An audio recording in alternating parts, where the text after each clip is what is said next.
E na semana passada eu fiz um vídeo falando sobre a live do Banco Central com relação à regulação das criptomoedas. E isso já está trazendo aí várias críticas, né? Principalmente porque eles fizeram uma afirmação muito polêmica.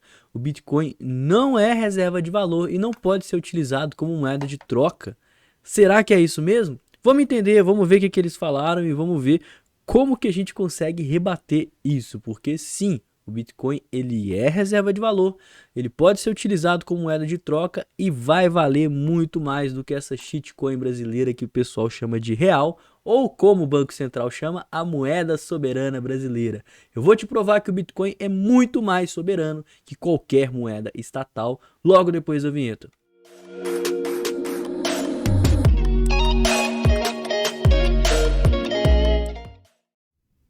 Semana passada, o Banco Central fez uma live explicando como que vai funcionar a regulamentação do mercado cripto aqui no Brasil. Eu até fiz aqui uns insights passando nos pontos mais importantes da live e eu deixei isso de fora, né? Porque simplesmente isso é algo que não ia agregar tanto, né, na prática sobre a regulamentação. Eu falei, né, que eles falaram, o pessoal na live, esses dois aqui, ó, o Gustavo Igreja e o Antônio Marcos Guimarães, não tinham conhecimento muito técnico sobre o mercado de criptomoedas para fazer algumas afirmações que eles estavam fazendo. E uma dessas é justamente afirmar que o Bitcoin não serve como reserva de valor ou meio de pagamento, sendo que o Bitcoin, ele é literalmente para isso, né? A função do Bitcoin é ser utilizado como meio de pagamento e reserva de valor. Inclusive, temos países e cidades que utilizam isso, e cidades até brasileiras. Então, durante essa live, na segunda-feira da semana passada, deixa eu até olhar que dia que foi aqui, ó. Foi no dia 11 de dezembro de 2023. Esse Guimarães falou sobre as limitações do Bitcoin em cumprir funções essenciais de uma moeda soberana, especialmente como reserva de valor e unidade de conta. Então, assim, como que você vai conseguir estar utilizando o Bitcoin? O Bitcoin ele falha ao ser utilizado como reserva de valor e como unidade de conta para você comprar e vender coisas utilizando o Bitcoin. Segundo ele, a blockchain é muito importante, né, que é a tecnologia que veio aqui com o Bitcoin, mas que os criptoativos, eles são especulativos e não devem ser utilizados como meio de pagamento. Eu até concordo, né, porque criptoativos você vai envolver todo o universo aí cripto. Então a gente tem a diferença entre criptoativos e criptomoeda que aparentemente ele não sabe, mas as criptomoedas são feitas para ser utilizado como forma de pagamento, criptoativos não. Por isso que você nunca vai ver, ou pelo menos não deveria ver, né, comércio de coisas utilizando a rede da Ethereum, por exemplo, né? Ah, eu vou vender isso aqui por tantos Ethers, né? As pessoas costumam vender por Bitcoin porque o Bitcoin ele é deflacionário, porque o Bitcoin ele é para ser utilizado de fato como um meio de troca. Já o Ether é meio que um sistema aí de recompensas para se utilizar a rede descentralizada da própria blockchain, né? Se for explicar assim por alta. Então ele afirmou que a grande questão do Bitcoin, a importância é que ele trouxe a tecnologia blockchain, que é uma outra afirmação ridícula que ele faz, porque a tecnologia blockchain não serve absolutamente para nada quando o sistema é centralizado igual o Banco Central, né? Eles ficam falando que vão fazer Drex, moeda digital, e que CBDC vai utilizar a blockchain. Cara, a única vantagem de se utilizar a blockchain é justamente a descentralização, é você justamente ter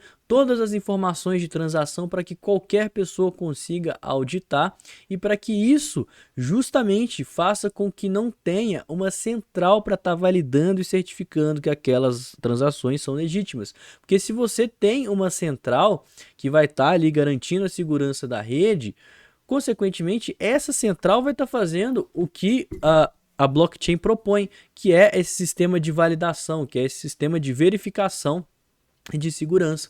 Então a blockchain ela vem para ser um código aberto, um livro aberto para qualquer pessoa verificar se as transações que estão lá dentro são legítimas. E é justamente por isso, né, que ela é imutável. Já caso o Banco Central utilize blockchain, ele vai utilizar simplesmente um sistema que ele vai ter acesso, ele vai estar auditando, então não tem por que essas essa blockchain ela funcionar da forma com que a tecnologia propõe, né? Tudo bem que pode estar utilizando a imutabilidade de dados, mas isso simplesmente parte do próprio software da empresa. Se eles conseguirem impor essa restrição, ou melhor, essa condição para que ele opere dessa forma, não precisa de estar utilizando especificamente a blockchain, transações ali dentro de blocos de forma imutável, né? Então, ainda assim, ele deu uma falha muito infeliz porque a blockchain ela funciona muito bem justamente para sistemas descentralizados. Então, o Banco Central atualmente é o grande responsável aqui no Brasil para regular o mercado cripto e está lançando uma consulta pública agora nessa semana que vai até o final de janeiro para receber sugestões da população a partir aí dessa questão de regulamentação do ano que vem, que é o que eu vou passar daqui a pouquinho, né? Então, a participação do Brasil no Grupo de Ação Financeira Internacional, que é o GAF, e a necessidade de seguir as regulamentações contra o anonimato em transação também foram destacadas aqui nessa reunião. E mais uma vez, você pode tentar regulamentar o quanto você quiser, a partir do momento que as transações acontecem on-chain, de ponta a ponta, né, que é o P2P, de pessoa para pessoa, você não vai conseguir saber quem está transacionando, para quem está indo, para qual lugar do mundo. Você simplesmente vai ver que uma carteira está mandando para outra, mas você não vai saber de quem são essas carteiras. E essa é a grande questão do Bitcoin, da blockchain. É isso que permite com que o Bitcoin sirva como reserva de valor. Isso juntamente com o fato dele ser escasso, dele ser limitado, dele não sofrer inflação, assim como o fato de que ele já vem sendo utilizado como moeda de pagamento, certo? É justamente como foi o ouro, né? Como o ouro, se alguém quiser aceitar o ouro, por que o ouro vale tanto e sempre está ganhando valor? Justamente porque ele é finito. O banco ele veio justamente para garantir o lastro do papel moeda com o ouro, né? A grande questão é essa. E o Bitcoin ele tem essa mesma função. Então ele não só é uma reserva de valor, mas ele é um motivo, né, baseado no motivo pelo qual existe a chamada moeda soberana, que é o que ele chama de real, que atualmente não tem lastro, né? Então, o Bitcoin, ele é uma reserva de valor, ele é uma unidade de conta, ao contrário do real. O real não é uma reserva de valor, porque o valor dele cai, né, com o passar dos anos, ele vem perdendo o seu valor e, consequentemente, ele vem sofrendo inflação, também sendo prejudicial com relação à unidade de conta. Então, eu acho que ele simplesmente falou o contrário do que realmente é na prática. Mas um ponto interessante dessa notícia, que eu até quero trazer rapidamente aqui para você, é sobre a consulta pública em relação à regulamentação de criptomoedas, porque agora você consegue opinar sobre essa nova lei que está para sair, a lei de número 14.478, que foi estabelecida em dezembro de 2023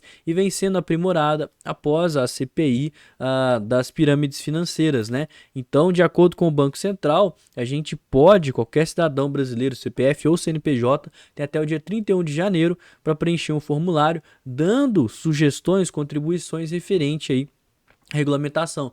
E os principais pontos desse edital é a segregação patrimonial. Eu acho isso importante, eu acho que isso tem que passar na lei. Primeiro, né, vale falar, igual eu falei na live da semana passada, no vídeo da semana passada sobre essa live do Banco Central, a lei ela vai atuar mais em cima de empresas, tá? Instituições que ofertam serviços de criptoativos. Na prática, para o investidor, que você que tem Bitcoin, você que guarda o Bitcoin na carteira, o Banco Central ele não tem como controlar essas transações.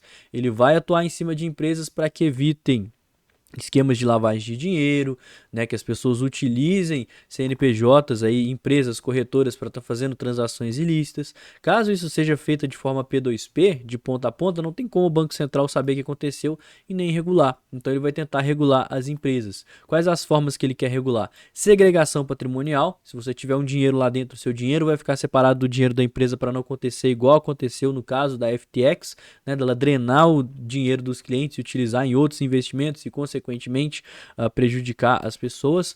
Vai falar sobre a questão da gestão de risco, né? Demonstrando como gerenciam os riscos relacionados à volatilidade do mercado, transparência e governança, referente justamente à questão de onde guarda ali as chaves privadas, né, e como que faz essa gestão de carteiras, segurança cibernética, né, leis aí para deixarem uma forma mais rigorosa a fiscalização das corretoras com relação à segurança cibernética, uma vez que os ataques hackers estão se tornando cada vez mais recentes.